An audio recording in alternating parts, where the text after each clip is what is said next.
ನಮಸ್ಕಾರ ಸ್ನೇಹಿತರೆ. ಈ ತರಗತಿಯಲ್ಲಿ ನಾನು ಕುವೆಂಪುರವರ ಜೀವನ ಚರಿತ್ರೆಯ ಬಗ್ಗೆ ಒಂದು ಕಿರುನೋಟವನ್ನು ತೋರಿಸ್ಕೊಡುವಂಥ ಪ್ರಯತ್ನ ಮಾಡಿದ್ದೇನೆ. ದಯವಿಟ್ಟು ಎಲ್ಲರೂ ಸಹಕರಿಸಬೇಕು ಅಂತ ಕೇಳ್ಕೊಳ್ತೇನೆ. ಈ ದಿವಸ ಕುವೆಂಪುರವರ ಜೀವನ ಚರಿತ್ರೆಯ ಒಂದು ಕಿರುನೋಟವನ್ನು ನೋಡೋಣ.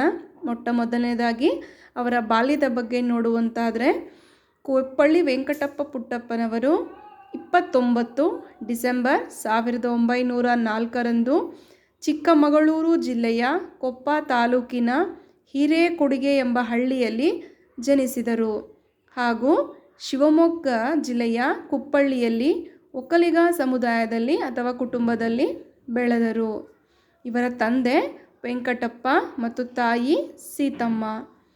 ತಮ್ಮ ವಿದ್ಯಾಭ್ಯಾಸವನ್ನು ತೀರ್ಥಹಳ್ಳಿಯಲ್ಲಿ ಪ್ರಾರಂಭ ಮಾಡಿ ಪ್ರೌಢ ಶಿಕ್ಷಣಕ್ಕಾಗಿ ಮೈಸೂರಿಗೆ ತೆರಳುತ್ತಾರೆ. ಅಲ್ಲಿ ಮೈಸೂರಿನ ಮಹಾರಾಜ ಕಾಲೇಜಿನಲ್ಲಿ ಅಧ್ಯಯನವನ್ನು ಮುಂದುವರಿಸ್ತಾರೆ ಹಾಗೂ 1929 ಕನ್ನಡದಲ್ಲಿ ಪದವಿಯನ್ನು ಪಡ್ಕೊಳ್ತಾರೆ. ಇಷ್ಟು ಇವರ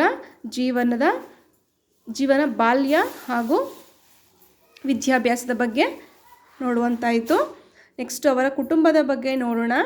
ಕುವೆಂಪು ಅವರು ಹೇಮಾವತಿಯವರನ್ನು ಏಪ್ರಿಲ್ 30, 1937 ವಿವಾಹವಾಗ್ತಾರೆ. ಇವರಿಗೆ ಒಟ್ಟು 4 ಜನ ಮಕ್ಕಳು ಜನಿಸ್ತಾರೆ. 2 ಗಂಡು ಹಾಗೂ 2 ಹೆಣ್ಣು ಮಕ್ಕಳು. ಪೂರ್ಣಚಂದ್ರ ತೇಜಸ್ವಿ ಇವರು ಒಬ್ಬ ಅದ್ಭುತ ಕನ್ನಡ ಸಾಹಿತಿ, ತಮಗೆಲ್ಲರಿಗೂ ತಿಳಿದಿದೆ. ಕೋಕಿಲೋದಯ ಹಾಗೂ ಇಂದುಕಲಾ ಮತ್ತು ತಾರಿಣಿ ಎಂಬ ಪುತ್ರಿಯರು ಸಹ ಇದ್ದಾರೆ. ಇದಿಷ್ಟು ಇವರ ಕುಟುಂಬ. ಇನ್ನು ಅವರ ವೃತ್ತಿ ಬದುಕನ್ನು ನೋಡುವಂತಾದರೆ, ಕುವೆಂಪು ಅವರು 1929 ಮೊದಲಿಗೆ ಮೈಸೂರು ಮಹಾರಾಜ ಕಾಲೇಜಿನಲ್ಲಿ ಕನ್ನಡ ಭಾಷಾ ಉಪನ್ಯಾಸಕರಾಗಿ ತಮ್ಮ ವೃತ್ತಿ ಜೀವನವನ್ನು ಆರಂಭ ಮಾಡ್ತಾರೆ. ಇನ್ನು 1936 ಬೆಂಗಳೂರಿನ ಸೆಂಟ್ರಲ್ ಕಾಲೇಜಿನಲ್ಲಿ ಸಹಾಯಕ ಪ್ರಾಧ್ಯಾಪಕರಾಗಿ ಕೆಲಸಕ್ಕೆ ಸೇರ್ತಾರೆ. 1946 ಮೈಸೂರಿನ ಮಹಾರಾಜ ಕಾಲೇಜಿಗೆ ಮತ್ತೆ ಪ್ರಾಧ್ಯಾಪಕರಾಗಿ ಸೇರಿಕೊಳ್ತಾರೆ ಹಾಗೂ 1956 ಮೈಸೂರು ವಿಶ್ವವಿದ್ಯಾನಿಲಯದ ಮೊದಲ ಕುಲಪತಿಯಾಗಿ ಸಹ ಆಯ್ಕೆಯಾಗ್ತಾರೆ. 1960 ತಮ್ಮ ಸೇವೆಯನ್ನು ಸಲ್ಲಿಸುತ್ತಾ ಕೊನೆಗೆ ನಿವೃತ್ತಿಯನ್ನು ಪಡ್ಕೊಳ್ತಾರೆ. ಮೈಸೂರು ವಿಶ್ವವಿದ್ಯಾನಿಲಯದಿಂದ ಆ ಸ್ಥಾನಕ್ಕೆ ಏರಿದ ಮೊಟ್ಟ ಮೊದಲ ಕನ್ನಡ ಪದವೀಧರರು ಇವರಾಗಿರ್ತಾರೆ. ಇನ್ನು ಇದಿಷ್ಟು ಅವರ ವೃತ್ತಿ ಮತ್ತು ವೃತ್ತಿ ಜೀವನ ಆಯಿತು. ಇನ್ನು ಪ್ರಶಸ್ತಿಗಳು ಹಾಗೂ ಅವರಿಗೆ ಸಿಕ್ಕಂಥ ಗೌರವ ಪುರಸ್ಕಾರಗಳ ಬಗ್ಗೆ ನೋಡೋಣ. ಇವರಿಗೆ ಕರ್ನಾಟಕ ಸರ್ಕಾರ ಕರ್ನಾಟಕ ರತ್ನ ಎನ್ನೋ ಪ್ರಶಸ್ತಿಯನ್ನು 1992 ಘೋಷಣೆ ಮಾಡುತ್ತೆ ಹಾಗೂ ಪದ್ಮವಿಭೂಷಣ ಪ್ರಶಸ್ತಿಯನ್ನು 1982 ಇವರಿಗೆ ಕೊಡ್ತಾರೆ.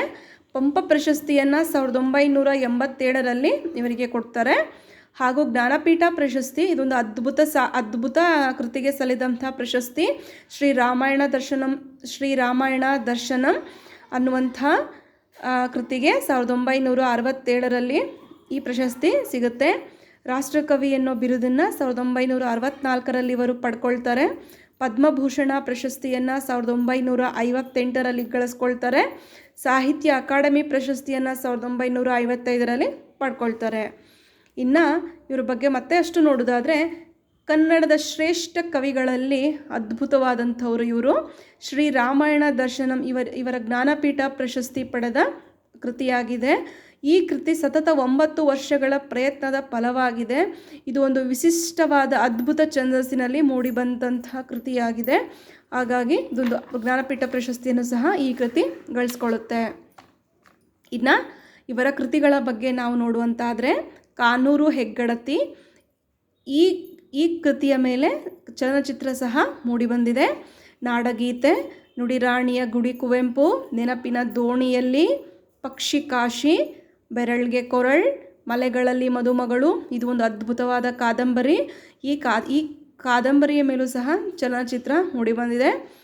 ಮಲೆನಾಡಿನ ಚಿತ್ರಗಳು, ಮಲೆನಾಡು, ರಕ್ತಾಕ್ಷಿ, ವಿಚಾರ ಕ್ರಾಂತಿಗೆ ಆಹ್ವಾನ, ಶಿಲಾ ತಪಸ್ವಿ, ಶೂದ್ರ ತಪಸ್ವಿ, ಸ್ಮಶಾನ ಕುರುಕ್ಷೇತ್ರ ಇತ್ಯಾದಿ ಇದಿಷ್ಟು ಸಹ ಇವರ ಕೃತಿಗಳಾಗಿವೆ. ಇನ್ನು ಈ ಕೃತಿಗಳನ್ನು ಹೊರತುಪಡಿಸಿ ಮತ್ತಷ್ಟು ನೋಡೋದಾದರೆ ಕವನ ಸಂಕಲನಗಳು.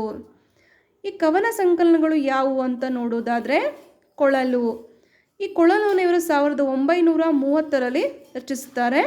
ಇನ್ನು ಪಾಂಚಜನ್ಯ 1933ರಲ್ಲಿ ಪಾಂಚಜನ್ಯ ರಚನೆಯಾಗುತ್ತೆ. ನವಿಲು ಅನ್ನುವಂಥ ಇನ್ನೊಂದು ಕವನ ಸಂಕಲನ 1934ರ ರಚನೆಯಾಗುತ್ತೆ. ಕಲಾಸುಂದರಿ 1934ರಲ್ಲಿ ರಚನೆಯಾಗುತ್ತೆ. ಕಥನ ಕವನಗಳು 1937ರಲ್ಲಿ ರಚನೆಯಾಗುತ್ತೆ. ಕೋಗಿಲೆ ಮತ್ತು ಸೋವಿಯತ್ ರಷ್ಯಾ 1944ರಲ್ಲಿ ರಚನೆಯಾಗುತ್ತೆ.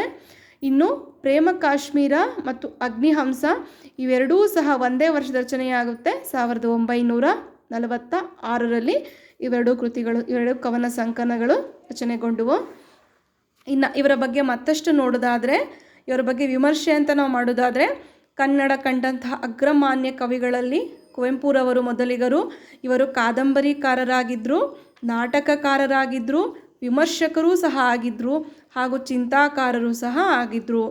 20ನೇ ಶತಮಾನ ಕಂಡ ದೈತ್ಯ ಪ್ರತಿಭೆಯಾಗಿದ್ದರು ಇವರು.